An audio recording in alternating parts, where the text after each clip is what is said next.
Bapak Ibu sekalian, saya dan kita semua, jajaran dinas dan penyuluh petani di challenge terus. Ada dua hal setelah sejak 2019 sampai hari ini tidak ada impor beras umum, Bapak. Tidak ada impor beras umum, ada impor beras khusus dan menir misalnya. Kemudian produksi data BPS KSA selalu meningkat dari tahun ke tahun dan menunjukkan surplus. Tapi saya ditambah tugas lagi yang harus kita wujudkan bareng-bareng dengan jajaran di lapangan dan petani, produktivitas harus naik, bahkan supaya lebih tinggi lagi dari yang ada sekarang. Posisi sekarang nomor 2 setelah Vietnam di lingkup Asia Tenggara. Jadi produktivitas sudah tinggi, tetapi mesti di challenge Bapak Menteri untuk tingkatkan lagi. Yang kedua, challenge berikutnya adalah tolong Pak Wandi, jajaran semua dicek kerjasama BPS. Kalau produksi sudah segini, konsumsi sekian kan ada surplus. Surplusnya itu ada di mana? Dalam bentuk stok. Stoknya bagaimana kondisi sekarang? Sebarannya di mana? Nah, pertanyaan itulah menjadi jawaban dengan adanya salah satu solusi, yaitu dilakukan SCBN, Survei Cadangan Beras Nasional. Jadi salah satu tujuan dilakukan survei cadangan beras nasional yaitu SCBN adalah untuk mengetahui kondisi dan sebaran stok di tingkat nasional, dan ini merupakan salah satu jawaban dari berbagai pertanyaan posisi beras itu di mana. Yang berikutnya dari hasil ini nanti akan lebih detail oleh Bapak Kepala BPS dan Pak Deputi yang menyampaikan lebih lanjut. Harapannya adalah hal-hal sejenis juga bisa direplikasi, ditindaklanjuti untuk pendataan stok-stok berikutnya dan juga untuk pendataan komoditas lain, misalnya jagung perlu gambaran stok di samping data-data produksi, konsumsi maupun neraca ekspor impor dan lainnya. Untuk selanjutnya berbagai hal telah kami rancang bersama kerjasama dengan BPS yang sangat bagus ini untuk ditingkatkan lagi kerjasamanya untuk aspek-aspek yang lebih luas, dan dukungan dari Pak Sestama BPS, terima kasih Bapak Nas karena di lapangan melibatkan semua stakeholder dalam rangka merancang kegiatan ini. Seluruh petugas lapangan dikerahkan, jumlah sampel sudah ditentukan secara metodologi supaya betul measurable dan valid, objektif, dan sudah dilakukan penjelasan teknisnya. Kerjasama selama 3-4 bulan, dan posisi terakhir adalah rapat dengan dicermati para pakar-pakar hari Kamis yang lalu, hari Jumat yang lalu, membahas tentang kondisi perberasan secara nasional, bahkan posisinya di internasional, dan juga terhadap hasil data-data yang akan dirilis nantinya mengenai survei cadangan beras nasional tahun 2022 ini. Harapannya ini bisa dimanfaatkan bagi semua pihak dalam rangka mengambil keputusan, dalam rangka tindakan, dan mempunyai gambaran yang utuh tentang kondisi perberasan, karena dari sisi produksi sudah terlihat data melalui KSA, dari sisi konsumsi juga pendataannya sudah ada, dari saat ini akan terlihat kondisi stok dan sebarannya. Demikian beberapa hal yang dapat kami sampaikan. Selanjutnya nanti mohon perkenan Bapak Kepala BPS, Bapak Deputi untuk menyampaikan hal-hal yang lebih lanjut terkait dengan survei ini dan hasil-hasilnya. Demikian Bapak Ibu sekalian yang dapat kami sampaikan, lebih kurangnya mohon maaf. Wassalamualaikum warahmatullahi wabarakatuh. Waalaikumsalam. Hadirin yang berbahagia, kita akan bersama-sama menyaksikan penayangan video Survei Cadangan Beras Nasional 2022 menuju swasembada pangan.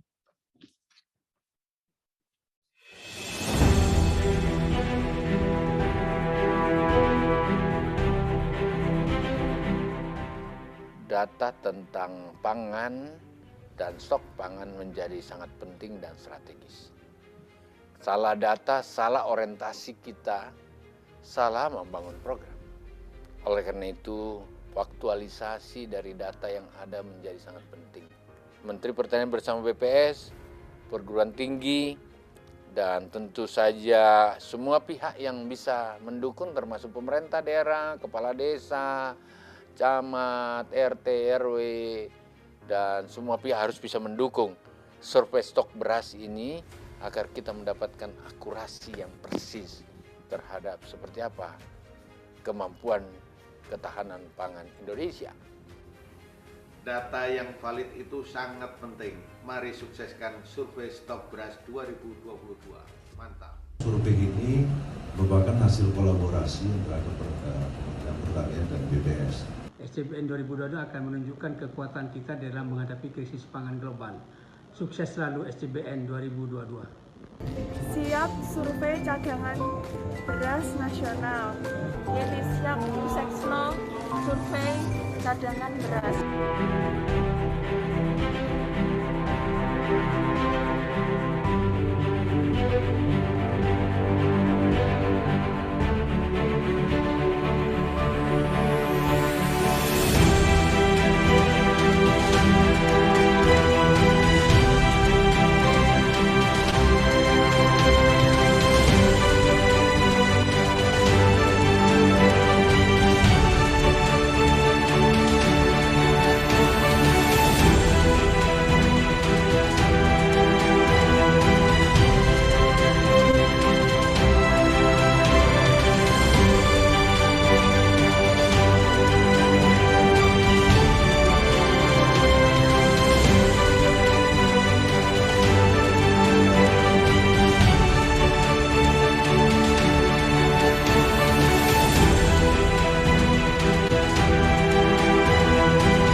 SCBN itu dilaksanakan dengan suatu perencanaan, suatu metodologi yang secara keilmuan itu bisa dipertanggungjawabkan.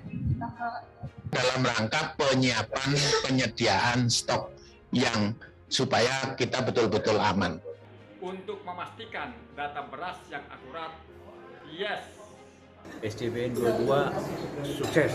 Menjadi bangsa yang baik ke depan hanya ada kalau ketersediaan pangan ada.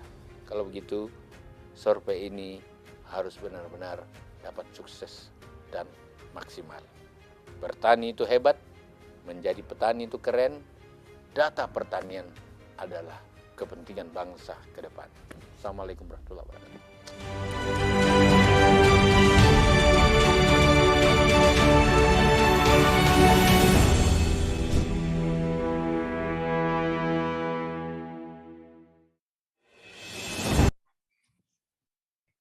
Hadirin yang terhormat, kita akan mendengarkan secara langsung penjelasan rilis hasil survei cadangan beras nasional tahun 2022 yang akan disampaikan oleh Deputi Bidang Statistik Produksi BPS kepada Bapak M. Habibullah SSI MSI. Kami persilahkan.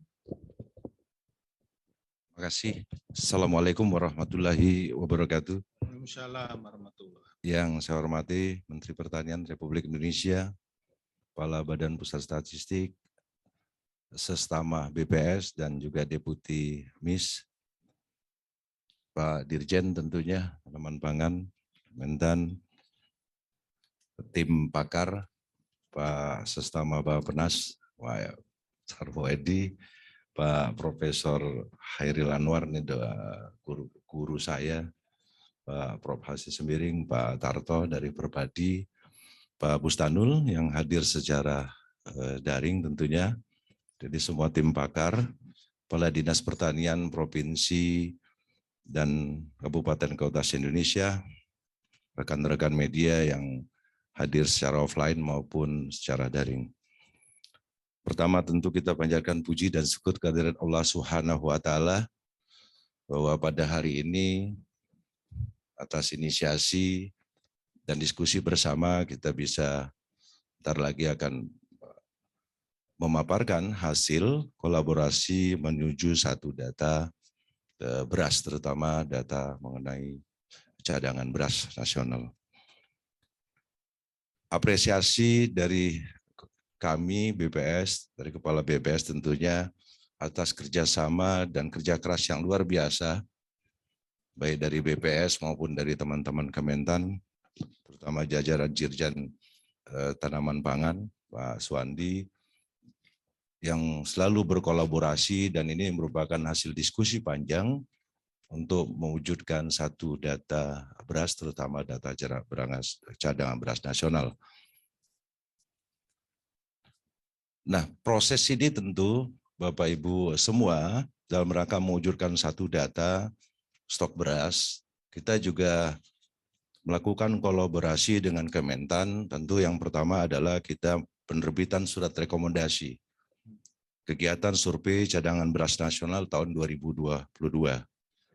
Selanjutnya kita melakukan penandatanganan perjanjian kerjasama SCBN 2022.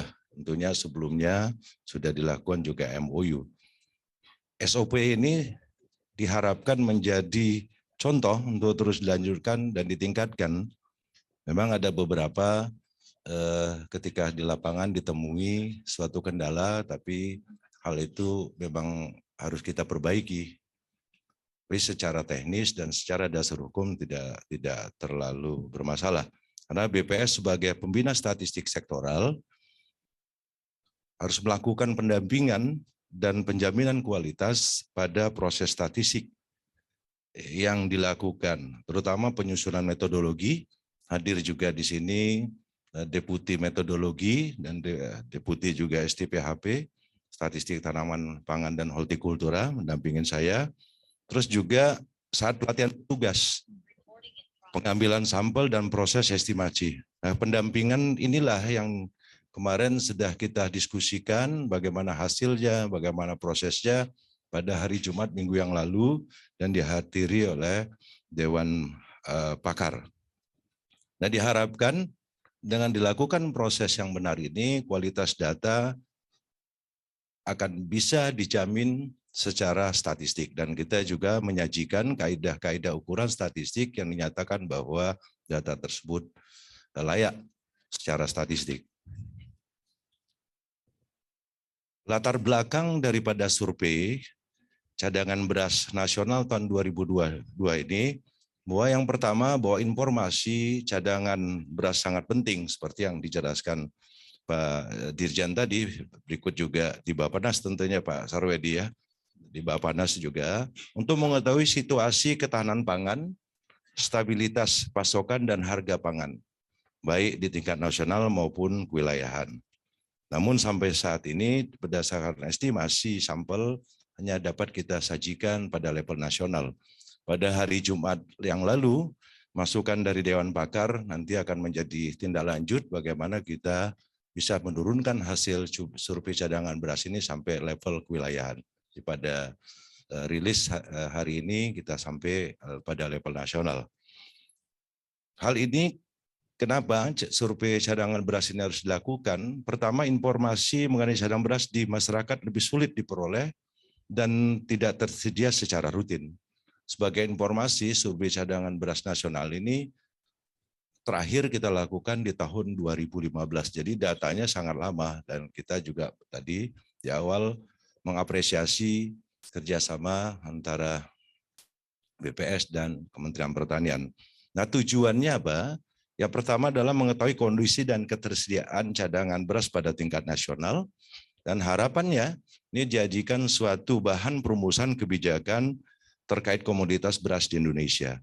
Outputnya tersedianya data cadangan beras secara nasional, baik di rumah tangga, nanti hasil surveinya ada tingkat institusi, produsen yang kita bedakan rumah tangga produsen, artinya rumah tangga yang bergerak pada komoditas padi, dan rumah tangga konsumen, rumah tangga yang mengkonsumsi padi tadi atau mengkonsumsi produk akhirnya beras, maupun rumah tangga ada penggilingan, pedagang beras, bulog, horeca, industri, dan pengolahan. Dan ini kita lakukan dengan merekrut petugas dari teman-teman Dirjen Tanaman, hampir 2.000 petugas yang terlibat langsung dalam proses pengumpulan data. Laporan hasil survei cadangan beras ini berbasis dengan kewilayahan. Pertama tentu cakupan survei dan waktu pelaksanaan. SCBN dirancang untuk menghasilkan estimasi pada level nasional, total sampel sebanyak 47.817. Jadi tersebar di 34 provinsi dan 490 kabupaten kota. Ini tidak sama dengan kabupaten kota yang ada, ini menyangkut metodologi. Listing dilakukan, listing ini pendaftaran daripada rumah tangga, unit-unit institusi tersebut itu pada bulan Mei tahun 2022 dan pendata akhir pada Juni 2022. Jadi kalau kita bagi institusinya tentu dari sejumlah sampel tersebut ada sampel rumah tangga dan sampel non rumah tangga. Dari sampel rumah tangga konsumen itu 8.100 sampel, rumah tangga produsen 6.000 sampel, penggilingan padi 6.000 sampel, terus perdagangan 11.076 sampel dan industri 5.600, hotel, restoran dan catering 11.041. Sementara untuk secara administrasi, kompilasi, catatan administrasi juga untuk seluruh divisi regional Bulog. Metode sampling tentu dilakukan dengan probability sampling. Sementara metode pengumpulan data, kita melakukan wawancara maupun data sekunder. Jadi ada data sekunder dari Bulog. Nah, dari penjelasan tersebut, apa yang kita dapatkan dari unit institusi tersebut pada bulan Mei, jadi hasil survei cadangan stok beras terbanyak bersumber dari rumah tangga. Jadi ada pada bulan Maret, ini kita lihat ada di 31 Maret, rumah tangga itu mempunyai stok beras sebanyak 65,78% dari total seluruh beras yang ada. Sementara pada 30 April itu sebanyak 66,74%, sementara pada posisi akhir Juni 67,94%. Sementara kalau kita dilihat dari institusi yang lain, Bulog pada posisi 9,17%. Sementara pada April 9,52%. Nah, hal-hal ini juga kita dapat mengetahui bahwa porsi terbesar cadangan beras kita, tentu cadangan beras ini kita lakukan konversi dari gabah kering panen atau gabah kering giling ke arah beras. Jadi ada konversinya. Sehingga Bapak Ibu sekalian, bahwa yang ada pada petani itu tidak semuanya beras, tapi bisa berubah GKP, istilahnya gabah kering panen maupun gabah kering giling. Hal ini juga kita akan melihat bagaimana secara absolut. Kalau kita lihat di akhir Juni, bahwa pada posisi total ada 9,71 juta ton beras ya kan, di akhir Juni. Dan ini juga kita sajikan pada 30 April dan 31 Maret 10,15. Kalau dilihat ada 6,60 juta ton beras pada rumah tangga, baik rumah tangga produsen maupun rumah tangga konsumen.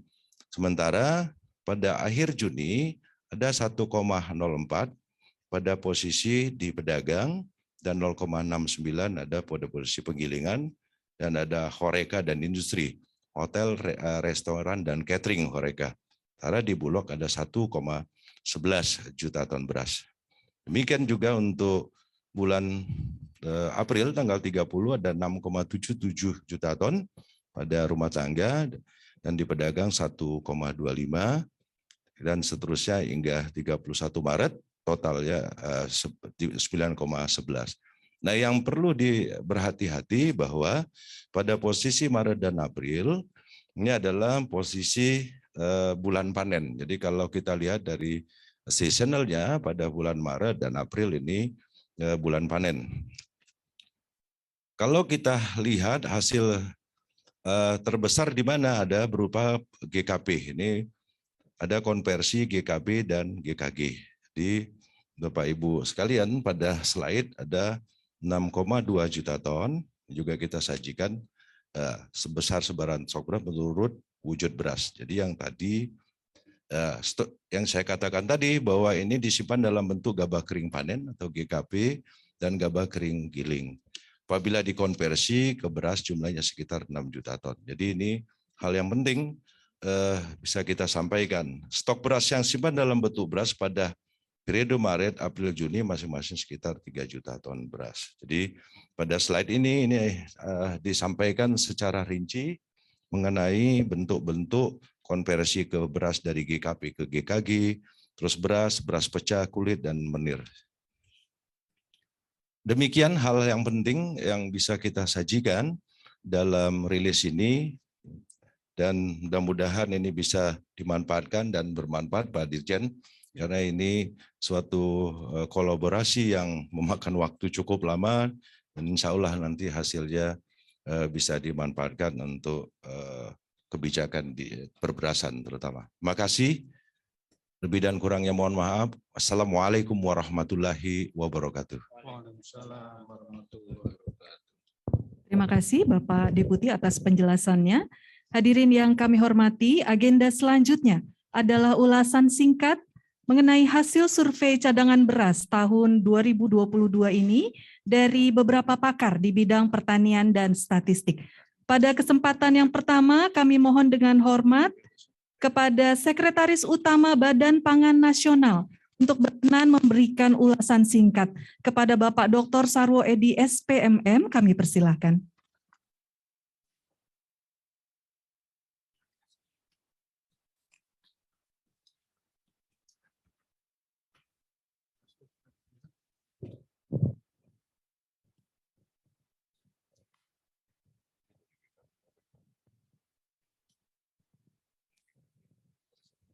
Bismillahirrahmanirrahim. Assalamualaikum warahmatullahi wabarakatuh. Pak Dirjen, Pak Deputi, tim pakar, Pak Tarto, dan Bapak Ibu sekalian yang hadir baik secara offline maupun online. Kami dari Badan Pangan Nasional tentunya menyambut baik hasil survei cadangan beras nasional. Tadi sudah disampaikan oleh Pak Deputi mewakili Kepala Badan Statistik Nasional. Dan sudah dipaparkan bahwa ada cadangan per 30 April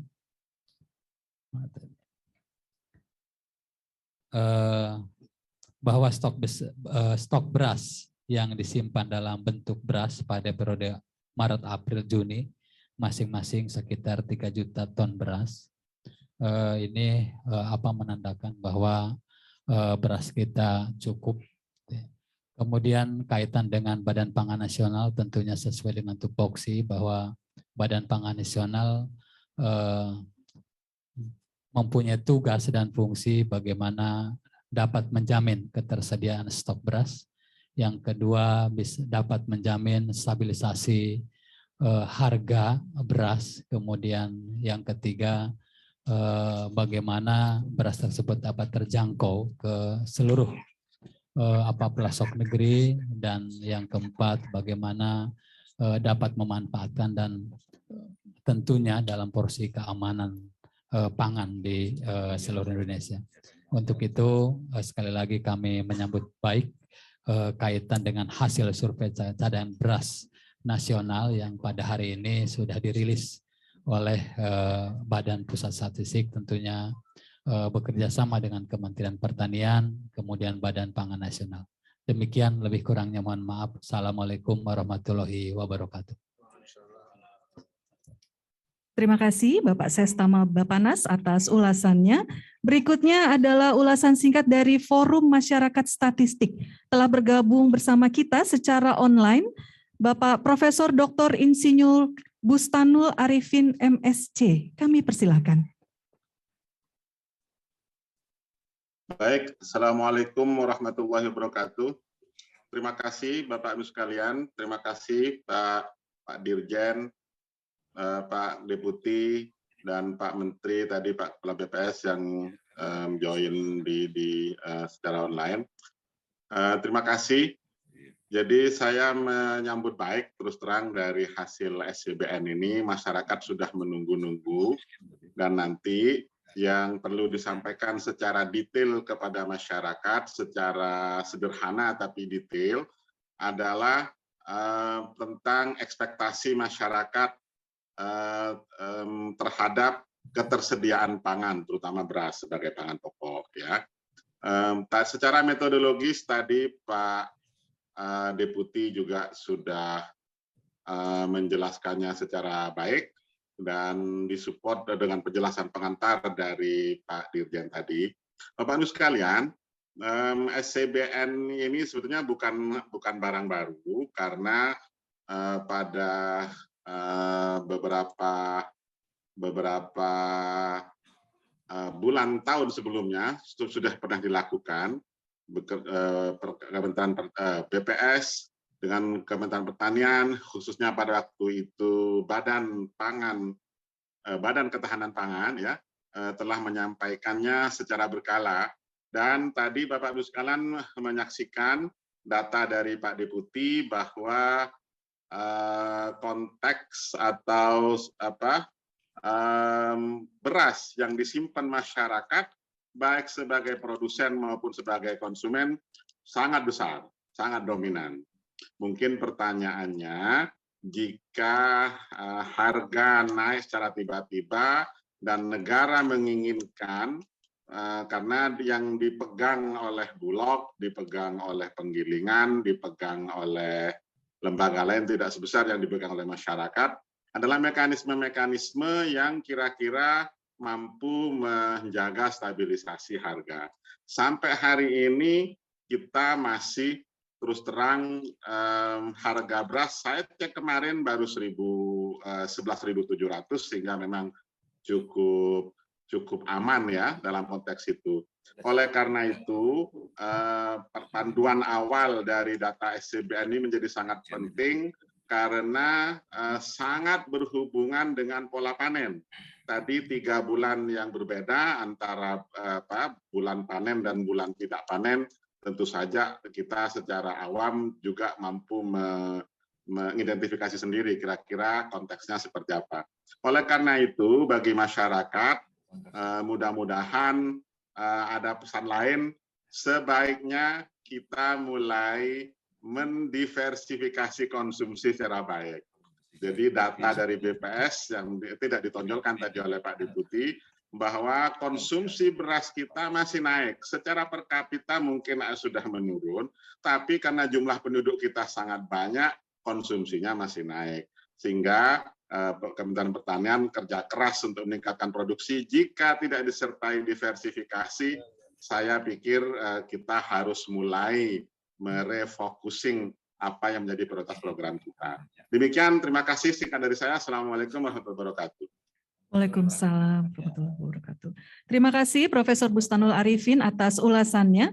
Selanjutnya adalah ulasan singkat dari pakar statistik IPB kepada Profesor Dr. Insinyur Hairil Anwar Noto Diputro MS. Kami persilahkan.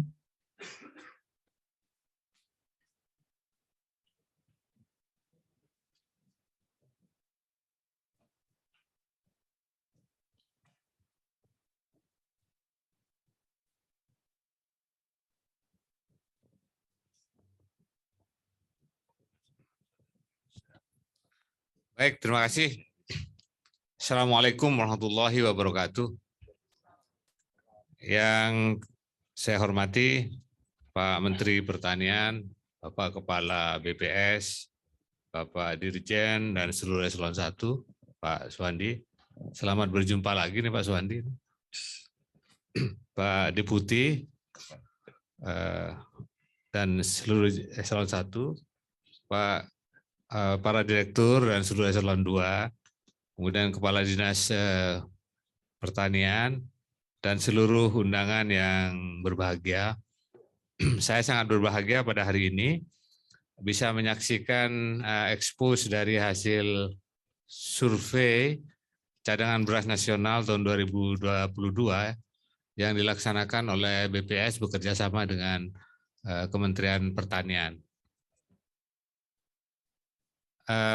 Saya kira dari apa yang disampaikan ini banyak hal yang menarik. Pertama bahwa survei ini saya lihat atau saya perhatikan, saya cermati menggunakan teknik-teknik yang secara keilmuan itu memiliki dasar yang kuat. Misalnya tadi saya lihat, tidak hanya tadi, sejak hari Jumat sebenarnya, bahwa teknik sampling yang digunakan itu stratified dan three-stage random sampling. Saya kira ini cukup bagus karena bisa mengakomodir berbagai kemungkinan, sehingga responden yang terpilih, satuan-satuan survei, satuan-satuan contoh yang terpilih itu sangat mungkin memang merupakan mencerminkan keseluruhan potensi-potensi stok yang ada di Indonesia. Yang kedua, teknik pengukurannya juga saya cermati sudah cukup bagus ya, menggunakan kuesioner, kemudian melakukan enumerasi, wawancara secara langsung, dan juga menggunakan data yang tersedia seperti KSA maupun data-data lain seperti data di Bulog dan hal-hal data lain yang bersifat kompilasi. Jadi ini merupakan suatu kombinasi data survei dengan data kompilasi yang sudah ada. Lalu dari sisi ketelitian atau presisi juga bagus ya kelihatannya, karena kalau dilihat dari RSE-nya beberapa waktu yang lalu itu terlihat sekitar 17%. Dan hasilnya juga sangat jelas dipaparkan tadi, bahwa stok kita itu dari Maret, April, dan Juni itu ada jumlahnya ya, yaitu 9,11, 10,15, dan 9,71 ton. Nah, namun demikian, karena saya hadir di sini tentu kalau hanya memuji kurang bagus ya. Jadi ada juga anunya sedikit gitu.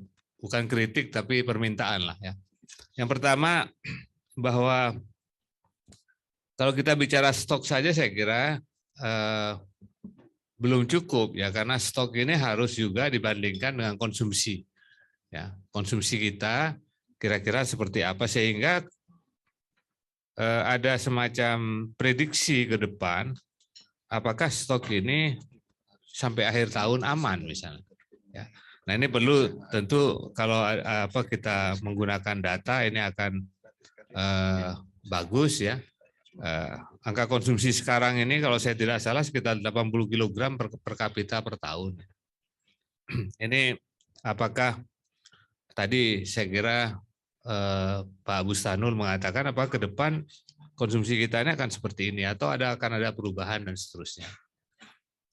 Sehingga konsumsi ini barangkali pada tahap berikutnya perlu mendapat perhatian untuk juga secara khusus diinvestigasi kecenderungannya maupun besarnya. Yang pertama. Yang kedua, saya membayangkan bahwa angka seperti ini juga ditunggu oleh teman-teman di provinsi, bahkan juga di kabupaten.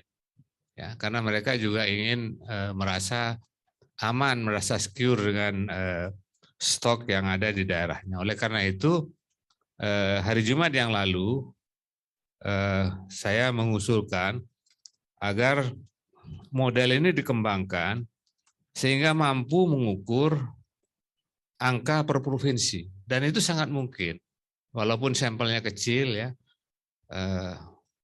Zaman dulu saya belajar statistik itu nggak bisa katanya, kalau sampelnya kecil nggak bisa gitu. Tapi sekarang itu berubah teknologi, itu bisa gitu. Nah ini saya kira yang kita usulkan, mudah-mudahan bisa menjadi perhatian. Karena saya yakin Pak Dirjen juga ingin membahagiakan teman-teman di provinsi gitu. Tidak hanya bahagia di nasional saja gitu. Apalagi kalau bisa membahagiakan di kabupaten kota, saya kira akan luar biasa. Dan teknologinya sudah ada, bukan sesuatu yang sulit, tetapi memang perlu ada upaya-upaya, terutama pengumpulan data lain ya, yang sifatnya menjadi pelengkap bagi data yang sudah ada ini pada level provinsi. Seperti misalnya jumlah penduduk di setiap provinsi. Tapi data itu kan tersedia, tidak perlu dikumpulkan lagi, tapi tinggal Artinya tidak perlu usaha yang luar biasa untuk memperoleh data itu. Tinggal kita mau mengakuisisi atau tidak. Overall saya kira bagus ya, apa yang sudah dikerjakan ini cukup jelas dan saya yakin ini akan sangat bermanfaat. Mudah-mudahan bisa menjadi landasan untuk kebijakan ke depan. Demikian dari saya, terima kasih. Wabillahi taufiq wal hidayah. Wassalamualaikum warahmatullahi wabarakatuh. Terima kasih Profesor Hairil Anwar Notodiputro atas ulasannya. Selanjutnya telah bergabung juga bersama kita secara online. Kami persilakan kepada Rektor Institut Pertanian Bogor untuk memberikan ulasan singkat, Bapak Profesor Dr. Arief Satria, SPMSI. Baik, terima kasih. Assalamualaikum warahmatullahi wabarakatuh. Yang saya hormati Pak Menteri, Pak Dirjen, dan seluruh pengamat dan kepala BPS, dan hadirin sekalian berbahagia, rekan-rekan media. Tentu kita bersyukur sekali bahwa terus ada improvement ya dari sisi metodologi untuk perhitungan beras kita. Kenapa? Karena memang salah satu kata kunci yang paling krusial dalam manajemen logistik pangan ini adalah soal data. Jadi dengan adanya integrasi data dan ini keserasian dan keselarasan data antar berbagai instansi yang ada di Indonesia, ini akan menjadi satu poin penting. Nah, justru sekarang yang agenda kita yang penting berikutnya adalah bagaimana kita ini bisa terus mempertahankan dan bahkan meningkatkan ketersediaan pangan kita ini, karena memang ancaman krisis pangan sudah di depan mata, seiring dengan adanya 22 negara yang saat ini menahan stok pangannya untuk pasar internasional. Dengan mereka seperti misalnya Ukraina dan Rusia yang totalnya 200 juta ton gandum yang saat ini tertahan di dua negara itu, ini tentu akan berpengaruh pada pasar gandum di dunia. Dan memang kalau kita lihat ancaman ini bisa saja bisa menjadi salah satu blessing in disguise buat kita agar kita semakin fokus kepada bagaimana memanfaatkan sumber daya lokal. Karena beras sebagai komoditas utama, satu hal yang penting yang saat ini problemnya adalah proses diversifikasi pangan itu diarahkan dari beras bukan ke produk lokal, tapi kepada terigu, kepada gandum yang mayoritas impor dan semakin lama semakin besar. Oleh karena itu bagaimana kita mensubstitusi itu semua, kalaupun kita tidak makan beras, mengurangi konsumsi beras, tapi mereka bukan beralih ke gandum terigu yang impor, tapi beralih ke produk-produk lokal kita, seperti sagu, kemudian kita juga ke cassava, kemudian kita juga ke karbohidrat lain ya yang memang punya nilai, apalagi kalau kita sudah mampu melakukan proses fortifikasi terhadap produk-produk pangan dari hasil diversifikasi itu saya kira akan sangat-sangat membantu sekali. Yang kedua adalah bagaimana memproduksi beras dengan tetap kualitasnya bagus, produktivitasnya meningkat, karena produktivitas padi kita ini kan relatif tinggi dibandingkan negara-negara lain di Asia Tenggara, kecuali Vietnam. Jadi kita dengan Thailand itu kita produktivitas kita lebih tinggi. Nah, namun persoalannya adalah harga kita itu memang relatif lebih mahal dibandingkan dengan yang lain. Nah, komponen SDM ini komponen penting sehingga memang mau tidak mau ini proses percepatan transformasi teknologi yang harus segera kita lakukan. Yang ketiga adalah pendampingan. Ini dengan adanya otonomi daerah di mana penyuluhan sekarang tersebar di berbagai tempat, salah satu kritik kritis dari proses inovasi dan kemudian juga koordinasi dan sebagainya itu karena memang Kementan tidak punya kaki tangan di daerah ya, yang bisa menjadi ujung tombak, karena memang ini sangat tergantung pada bagaimana visi daerah dalam rangka kedaulatan pangan ini. Karena itu memang ini harmonisasi visi, keserasian visi antara pusat, provinsi, dan daerah menjadi keniscayaan. Nah, sehingga proses pendampingan kepada para petani di lapangan padi ini bisa dilakukan dan semakin diintensifkan. Kami di perguruan tinggi, kebetulan saya diminta oleh Mas Menteri Pendidikan dan Kebudayaan untuk memimpin perguruan tinggi dalam bidang ketahanan pangan. Jadi ada khusus Pak Dirjen dan Pak Menteri Mendikbud menunjuk IPB saya untuk menjadi komandan Patriot Pangan Kampus Merdeka. Untuk apa? Agar perguruan tinggi semakin intensif, semakin ekspansif dalam rangka untuk lakukan langkah-langkah aksi di lapangan. Dan pendampingan oleh mahasiswa, pendampingan oleh dosen itu menjadi keniscayaan dan harus kita wujudkan. Ini moga-moga dengan pendampingan kami punya pengalaman di Kerawang dengan pendampingan yang baik, produktivitas naik 1,5 ton per hektar. Artinya apa? Artinya kalau kita dampingi semakin banyak petani-petani kita, kalau per hektar naik 1,5 ton, maka itu sudah hasil yang luar biasa. Yang perlu oleh karena itu memang proses pendampingan itu bisa terus kita intensifkan dan tetap memberdayakan institusi-institusi seperti lembaga penyuluhan yang saat ini memang ada di daerah-daerah. Ini moga-moga dengan 3 hal tersebut ya kita bisa mencapai kedaulatan pangan yang kita inginkan. Selamat Kementan dan BPS, moga-moga selalu sukses dan jayalah pertanian kita. Assalamualaikum warahmatullahi wabarakatuh. Terima kasih Bapak Rektor atas ulasannya. Berikutnya adalah ulasan singkat dari Ketua Perpadi kepada Bapak Insinyur Sutarto Alimuso MM. Kami persilahkan.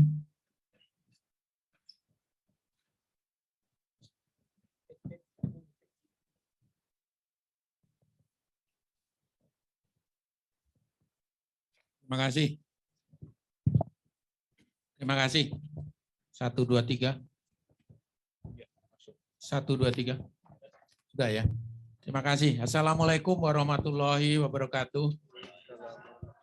Bapak Menteri, Pak Dirjen, Pak Deputi, Pak Rektor, Pak Sestama, dan Bapak Ibu sekalian yang kami hormati.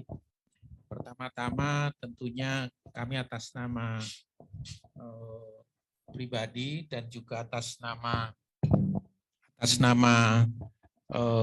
seluruh anggota Perkumpulan Penggilingan Padi dan Pengusaha Beras Indonesia menyambut baik dengan telah keluarnya data yang dilakukan oleh BPS dengan Direktorat Jenderal Tanaman Pangan dalam rangka melihat stok di lapangan. Karena dengan data ini, sebenarnya data ini bukan hanya ditunggu oleh kami saja, tetapi pasti data ini ditunggu oleh pemerintah sendiri untuk mengambil keputusan ke depannya, dan juga tentunya ditunggu oleh anggota kami untuk apa yang harus dilakukan oleh teman-teman di lapangan. Nah, data ini tentunya akan sangat lebih bermanfaat apabila kita gabungkan dengan KSA yang selalu dirilis oleh Badan Pusat Statistik. Jadi dengan KSA dan data ini, apabila dilakukan tepat waktu, tentunya ini akan menjadi bahan yang sangat penting. Nah, untuk itu saran kami tentunya perlu dilakukan dalam 1 tahun beberapa kali melakukan survei cadangan beras nasional ini. Khususnya kalau kita menghadapi beberapa bulan ke depan, tentunya kita harapkan bulan Agustus ini mestinya dilakukan lagi. Karena apa?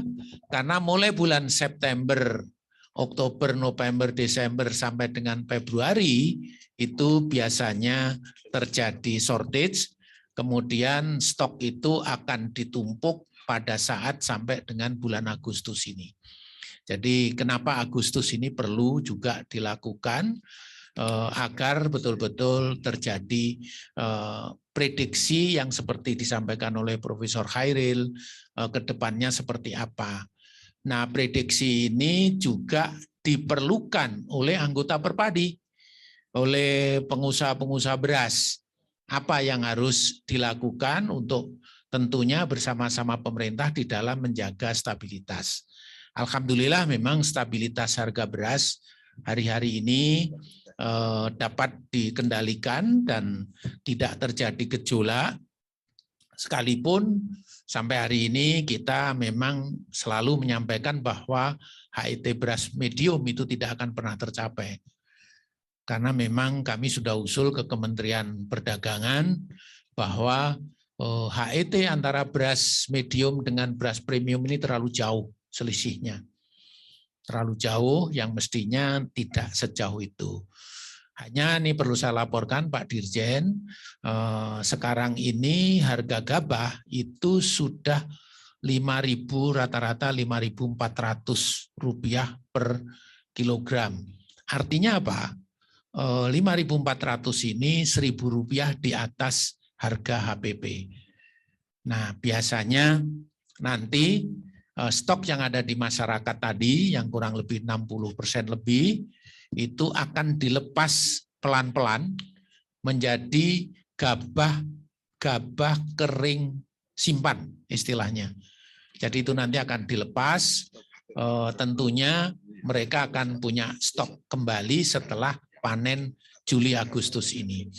Saya kira kami mengucapkan selamat dan tentunya ini menjadi harapan kita bisa dilakukan secara periodik untuk kepentingan kita melihat apa yang akan terjadi ke depan dengan stok sekitar 9,11 juta ton bulan Juni.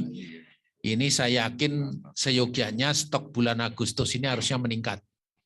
Harusnya, bukan hanya 9,11. Mestinya, karena kita sedang panen raya pada Juli Agustus. Tapi setelah itu nanti akan turun lagi sampai dengan bulan Februari yang akan datang. Sesuai dengan pola panen yang tadi juga disinggung oleh Profesor Inul. Saya kira demikian Pak Dirjen, Bapak Ibu sekalian yang bisa kami tambahkan. Dan terima kasih atas kehormatan yang diberikan kepada Perpadi pada pagi hari ini. Assalamualaikum warahmatullahi wabarakatuh. Waalaikumsalam. Terima kasih Ketua Perpadi atas ulasannya. Berikutnya adalah ulasan dari IRI representatif kepada Bapak Profesor Dr. Insinyur Hasil Sembiring MSc. Kami persilakan. Terima kasih. Assalamualaikum warahmatullahi wabarakatuh. Pak Menteri, Pak Dirjen dan jajarannya, Kepala BPS, Pak Deputi dan jajarannya, Pak Rektor, teman-teman semua, Bapak Ibu sekalian. Pertama-tama selamat dulu nih. Saya pikir ini tugas pertanyaan tentang di mana beras itu dari dulu menjadi pertanyaan yang belum ada jawabannya. Saya pikir ini prestasi besar kepada Kemtan dan BPS bisa menyediakan informasi ini sehingga para pembuat keputusan itu bisa membuat keputusan yang tepat. Jadi saya pikir selamat dulu dan sukses. Yang kedua, seperti tadi teman-teman sebutkan, Bapak Ibu sebutkan, saya sangat mendorong dan mendukung agar informasi ini bisa lebih sering dan bisa lebih detail, kalau bisa per provinsi atau per pulau gitu ya, tergantung dananya. Tapi saya pikir kalau kita anggap ini penting dan menjadi salah satu bahan untuk membuat keputusan besar, mestinya kita sediakan dananya, begitu ya. Jadi kalau bisa frekuensinya ditambah, khususnya Pak Dirjen, pada tahun-tahun sampai setahun, ini kan masih kita temukan nih Maret, April, dan Juni ya. Kalau bisa kita dapatkan setahun, sehingga antara pola panen dari KSA dengan situasi perberasan ini, per bulannya, cadangan ini, kita bisa nanti mempelajarinya dengan lebih bagus. Setelah itu mungkin kalau mau frekuensinya dikurangin per kuartal dan lain sebagainya, setelah mengetahui polanya, saya pikir nggak apa-apa dikurangi. Tetapi kalau menurut saya, ini sangat penting untuk dilakukan frekuensinya lebih sering dulu untuk beberapa, mungkin setahun 2 tahun barangkali, nanti setelah itu barangkali bisa kita pikir ulang. Jadi saya sangat mendukung statementnya teman-teman, kita lakukan lebih sering, kemudian bila perlu per pulau atau per provinsi, sehingga kita bisa mendapatkan informasi yang lebih akurat ke depannya, sehingga keputusan kita bisa lebih baik.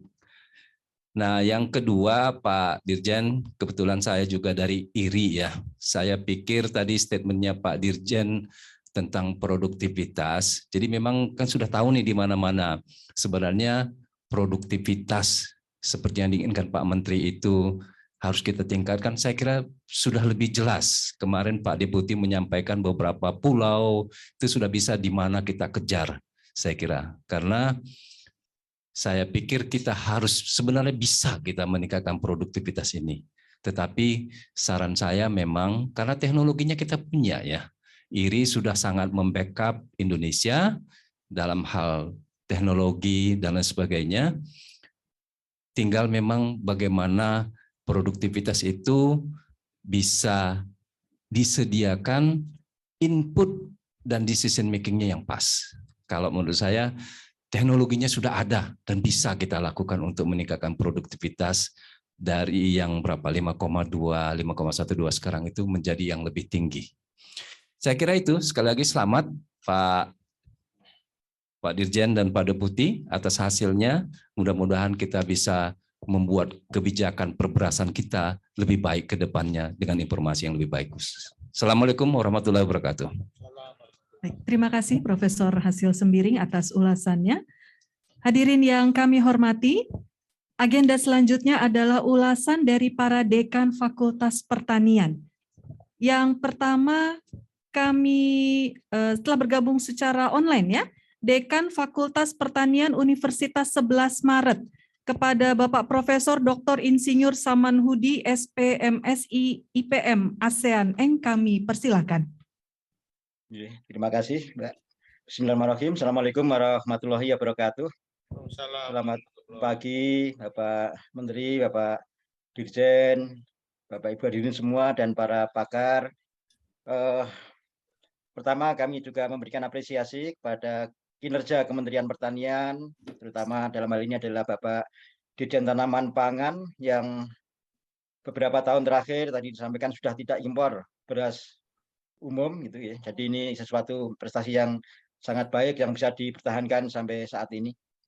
Kemudian kami sebagai insan perguruan tinggi juga menyambut baik kerjasama yang dilakukan oleh Kementerian Pertanian dengan BPS di dalam melakukan survei cadangan beras nasional ini, yang mana tentu hal ini akan menghasilkan data cadangan beras kita yang valid, yang biasanya pada beberapa tahun terakhir dan mungkin sejak lama ya, datanya selalu berbeda-beda antara yang disediakan oleh Kementerian Pertanian dengan yang dihasilkan oleh BPS dengan yang ada di Kementerian Perdagangan misalnya, selalu berbeda-beda, yang itu juga bisa menimbulkan kebingungan di tengah-tengah masyarakat.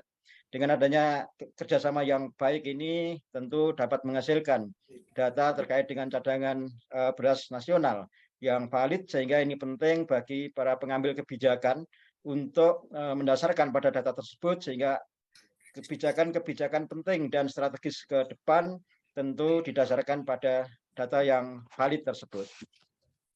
Kemudian yang ketiga, mungkin juga tadi sudah disampaikan oleh beberapa pakar, kami juga memberikan saran barangkali survei seperti ini bisa dilakukan tidak hanya pada bulan-bulan kemarin, tetapi juga bisa dilakukan sepanjang tahun, sehingga kita tahu persis cadangan beras yang ada selama 1 tahun secara nasional, dan juga kaitannya dengan konsumsi juga perlu diketahui sepanjang tahun juga. Mengapa? Karena produksi dan konsumsi bahan pangan ini tidak hanya dilakukan pada bulan-bulan tertentu saja, tetapi dilakukan pada sepanjang tahun. Sehingga data yang kita peroleh akan lebih lengkap, dan tentu itu akan memberikan informasi yang sangat penting terhadap ketersediaan pangan tadi, dan tentu langkah-langkah apa yang harus diambil terkait dengan cadangan pangan yang kita miliki tersebut. Kemudian kami dari perguruan tinggi tentu terbuka jika dilibatkan di dalam kegiatan-kegiatan seperti survei ini, dan juga pendampingan-pendampingan tadi yang sudah disampaikan oleh pakar terdahulu, dan kami terutama dari Forum Komunikasi Perguruan Tinggi Pertanian Indonesia atau FKPTPI, kami mempunyai anggota lebih dari 100 perguruan tinggi baik negeri dan swasta. Ini adalah suatu potensi yang cukup baik kalau bisa dilibatkan di dalam kegiatan-kegiatan Kementerian Pertanian, terutama di dalam pendampingan untuk mengawal program-program dari kementerian, sehingga pelaksanaan program di berbagai daerah bisa lebih lancar, bisa lebih tepat sasaran, dan bisa menghasilkan hasil yang sebaik-baiknya. Terutama terkait dengan peningkatan produksi beras di berbagai daerah, terutama pada daerah-daerah yang produksinya masih rendah dan perlu terus ditingkatkan. Tentu kami terbuka untuk itu, dan mudah-mudahan kita bisa bersinergi ke depannya untuk mendukung tersedianya pangan, khususnya beras tadi yang cukup di seluruh Indonesia. Mungkin itu Bapak Ibu yang dapat kami sampaikan. Sekali lagi kami ucapkan selamat atas prestasi yang telah dihasilkan dengan kerjasama yang baik melalui Kementerian Pertanian dengan BPS ini. Mudah-mudahan ini bisa memberikan manfaat yang sebesar-besarnya bagi masyarakat Indonesia. Terima kasih. Assalamualaikum warahmatullahi wabarakatuh. Waalaikumsalam. Terima kasih Bapak Dekan atas ulasannya. Berikutnya adalah perwakilan dari Universitas Brawijaya, telah bergabung juga secara daring, yaitu Dr. Fahriyah SPMSI. Kami persilakan.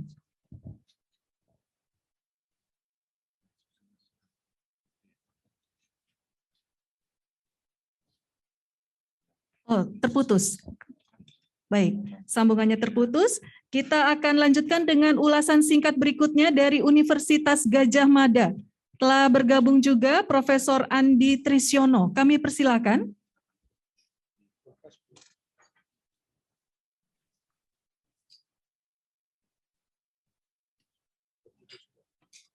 Baik, silakan Prof.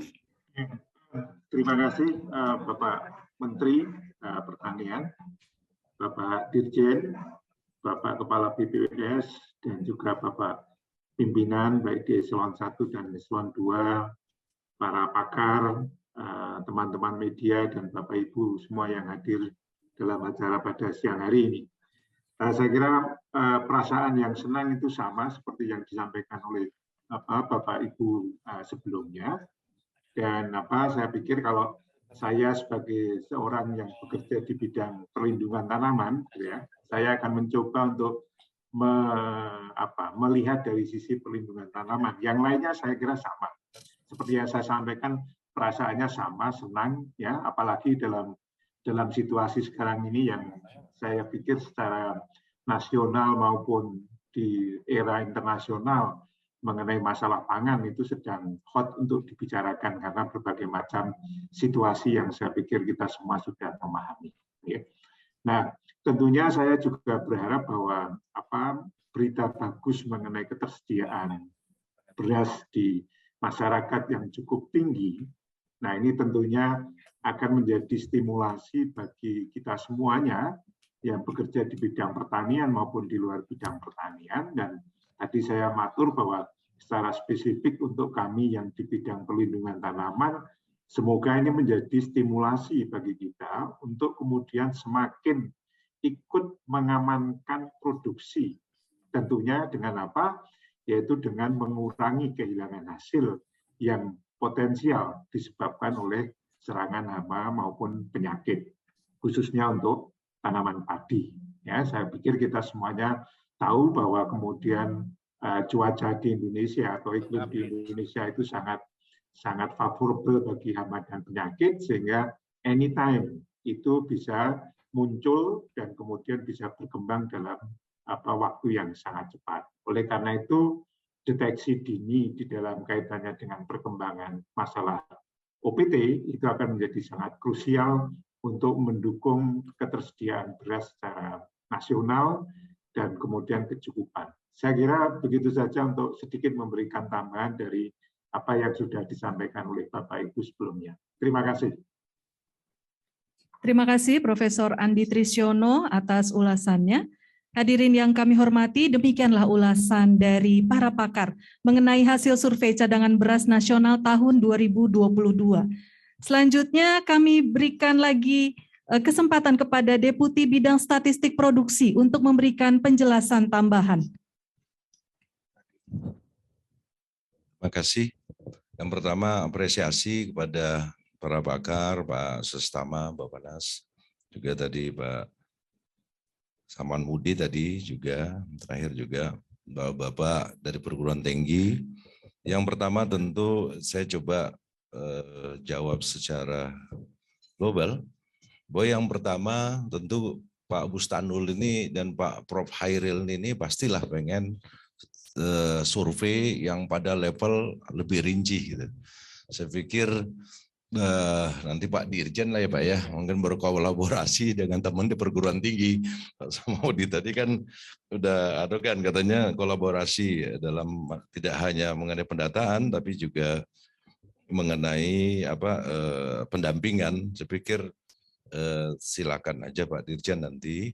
Yang kedua, yang Prof. Bustanul, memang kalau persoalan kebijakan artinya nanti Pak Dirjen, teman-teman kementerian, ketika data yang kita potret ini secara agregat makro, ada stok beras yang pada level produsen, yang sebagai rumah tangga produsen, tentu kebijakannya ini Pak.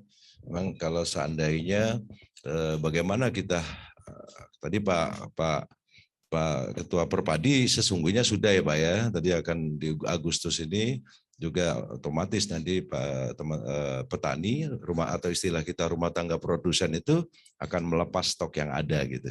Nah ini tentu Pak Dirjen artinya dan jajarannya nanti kita lihat supaya harga beras itu tetap stabil. Yang Prof. Hairil secara khusus tadi saya pikir memang betul Pak. Terus kita bandingkan antara konsumsi ya.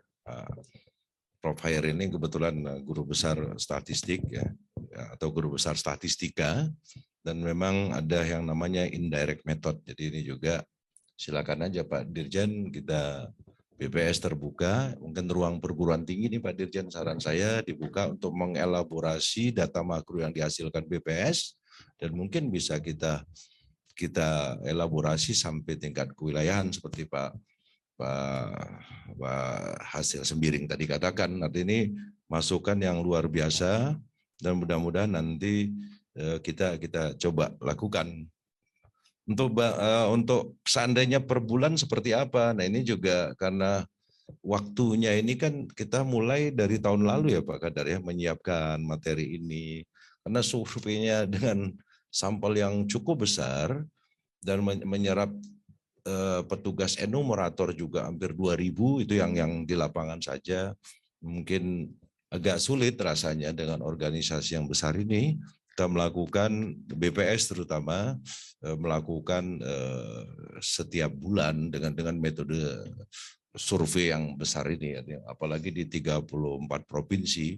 Makanya ini juga Pak Dirjen kita menyarankan mungkin bisa di tim pakar ini juga biasa diajak diskusi dengan memanfaatkan data-data yang ada di kita. Nah, sebagai gambaran bahwa BPS setiap bulan itu memiliki data dengan metode survei kerangka sampel area yang level provinsi, Pak. Saya pikir ini juga sudah kita berikan ke teman-teman Kementerian Pertanian. Artinya dari sisi data produksi setiap bulan dan perkiraan sampai dengan 3 bulan ke depan atau bahasa kita potensi kita memiliki, dan ini salah satu unggulan survei terkini, dan ini juga atas saran dari teman-teman Kementerian Pertanian sebagai informasi kita melakukan, karena di Kementerian Pertanian tersebut memiliki teknologi dan ini sedang diuji cobakan. Yang kemarin ada beberapa daerah sehingga nanti metode pengumpulan datanya menjadi lebih baik lagi. Artinya kita coba perpaduan yang dilakukan Kementerian Pertanian dengan BPS. Saya kira itu yang kalau seandainya harga tadi sebetulnya yang Pak Bustamul tadi, posisi harga beras juga cukup stabil. Nanti Pak Tarto tadi Pak ya, ini juga bisa dilihat nanti gambaran yang dilakukan BPS setiap bulan ada rilis mengenai harga gabah tentunya. Saya pikir gitu. Gitu Mbak ya, mungkin sudah jawab semua. Mungkin Pak Dirjen kali mau menambahkan. Terima kasih Pak Deputi. Menambahkan sedikit Bapak Ibu sekalian, kalau kita lihat stok hasil survei 3 bulan ini kan ada bergerak naik turun, tapi ringnya masih dalam wajar. Kenapa? Karena kita mengenal pertanaman kita itu musim panen. Di musim hujan, musim kering. Musim panen puncak terbesar itu Pak Deputi itu di bulan Februari, Maret atau Maret, April. Biasanya itu puncak panen raya padi. Tetapi setelah itu diikuti panen yang kedua, Pak Tarto sudah biasa itu bulan Juli, Agustus Bapak ya. Nah bulan Juli, Agustus. Nah di luar bulan-bulan puncak itu tetap masih ada panen karena di Indonesia itu sampai Merauke masih ada yang hari ada tanam, ada panen. Tiap bulan juga ada tanam, ada panen, sehingga ada dinamika kondisi stok yang berubah sesuai dengan ya, ininya. Dan ini tadi ada masukan-masukan supaya dilakukan surveinya lebih sering dalam arti rutin bulan, kemudian lebih detail tiap level provinsi, bahkan lebih bagus level kabupaten. Yang kedua, dalam rangka melaksanakan program sesuai arahan Bapak Menteri, sehingga kita akan bekerja dengan fokus, Kementan telah melakukan mapping sebenarnya. Mapping daerah-daerah sentra produksi. Daerah andalan, ada 9 provinsi, daerah utama, kemudian daerah pengembangan sisanya. Yang kedua, bahkan kita mapping daerah-daerah level kabupaten yang produktivitasnya 6 ton di mana, di antara 5 dan 6 ton di kabupaten mana saja, di bawah itu juga mana. Bahkan sampai level kecamatan, kalau kita menggunakan data satelit Siskrop bisa kita mappingkan produktivitas. Yang ketiga, mapping indeks pertanaman.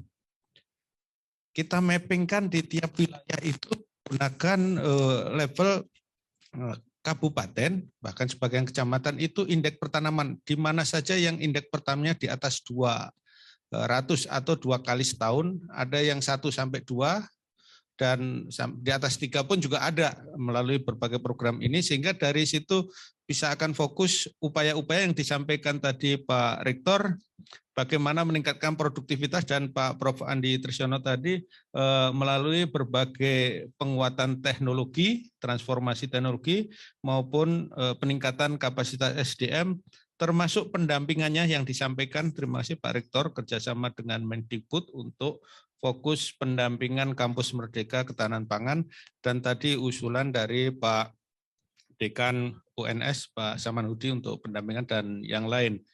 Yang berikutnya adalah mengenai harga. Kalau saya ngikutin perkembangan data statistik, memang betul yang disampaikan Pak Rektor, Pak Tarto, Perpadi, dan lainnya.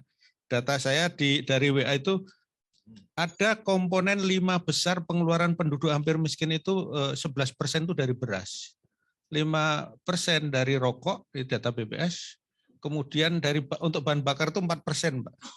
Yang lainnya ya ada telur, ada sewa rumah, dan lainnya komponen-komponennya. Dan harganya di penggilingan untuk beras premium 9.570 tadi, medium 9.045, dan ini relatif stabil sejak akhir-akhir 3 tahun terakhir ini, dan ini kondisi bagus karena berkontribusi, kita tahu bahan pangan berkontribusi terhadap inflasi dan juga berkontribusi dengan aspek-aspek yang lain. Dan kondisi stabil inilah yang menopang. Kalau kita mengikuti rilis BPS semester 2 2022, pertumbuhan PDB cukup menjadi salah satu andalannya dari sektor pertanian. Bahkan di semester 2 2002 ini tanaman pangan juga berkontribusi signifikan. Angka persisnya berapa Pak Kadar? Semester triwulan 2 atau semester Nah, cukup signifikan. Kalau saya 1,15 angka pertumbuhannya, persen berkontribusi cukup signifikan. Demikian Bapak Ibu sekalian yang dapat saya sampaikan. Seluruh masukan tanggapan kita catat dengan baik, kita simak, dan untuk tindak lanjuti karena akan lebih baik, termasuk masukan dampak iklim ekstrim itu terhadap serangan hama penyakit akan meningkat. Kita antisipasi dengan baik supaya brigade bergerak. Tolong di musim kemarau harus menanam varietas-varietas yang tahan kering.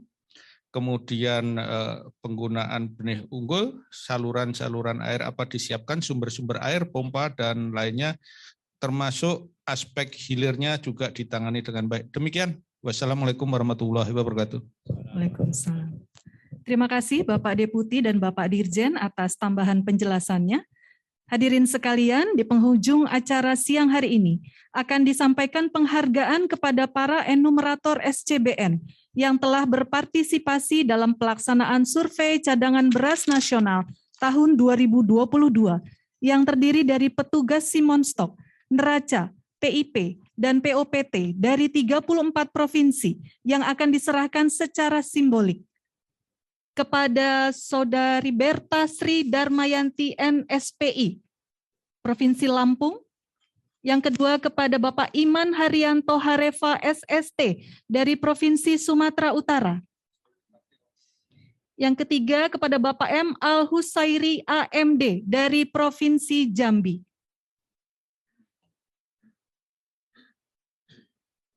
Terima kasih. Hadirin yang kami hormati, dengan berakhirnya pemberian penghargaan secara simbolis tadi, maka berakhir pula agenda pagi hingga siang hari ini. Semoga ekspos hasil survei cadangan beras nasional tahun 2022 dapat bermanfaat bagi kita semua. Akhir kata kami ucapkan terima kasih kepada Bapak Menteri Pertanian dan jajarannya, Bapak Kepala Badan Pusat Statistik dan jajarannya, Badan Pangan Nasional, tim pakar di bidang pertanian dan statistik, rekan-rekan media, serta hadirin yang hadir secara langsung maupun yang turut bergabung dalam Zoom meeting. Kami mohon undur diri. Wassalamualaikum warahmatullahi wabarakatuh. Terima kasih.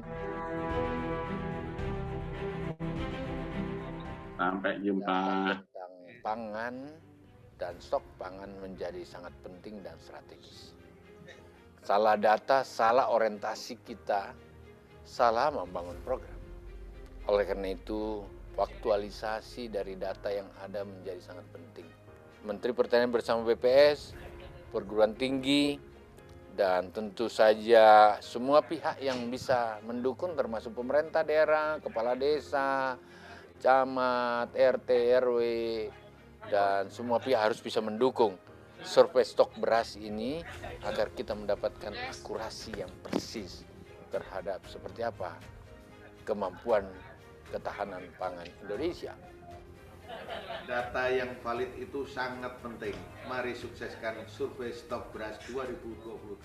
Mantap. Survei ini merupakan hasil kolaborasi antara Kementerian Pertanian dan BPS. SCBN 2022 akan menunjukkan kekuatan kita dalam menghadapi krisis pangan global. Sukses selalu SCBN 2022. Siap survei cadangan beras nasional. Ini siap Seksno survei cadangan beras.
SCBN itu dilaksanakan dengan suatu perencanaan, suatu metodologi yang secara keilmuan itu bisa dipertanggungjawabkan.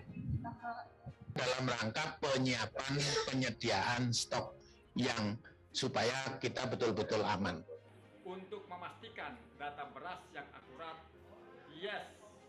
SCBN 22 sukses. Menjadi bangsa yang baik ke depan hanya ada kalau ketersediaan pangan ada. Kalau begitu, survei ini harus benar-benar dapat sukses dan maksimal. Bertani itu hebat, menjadi petani itu keren. Data pertanian adalah kepentingan bangsa ke depan. Assalamualaikum warahmatullahi wabarakatuh.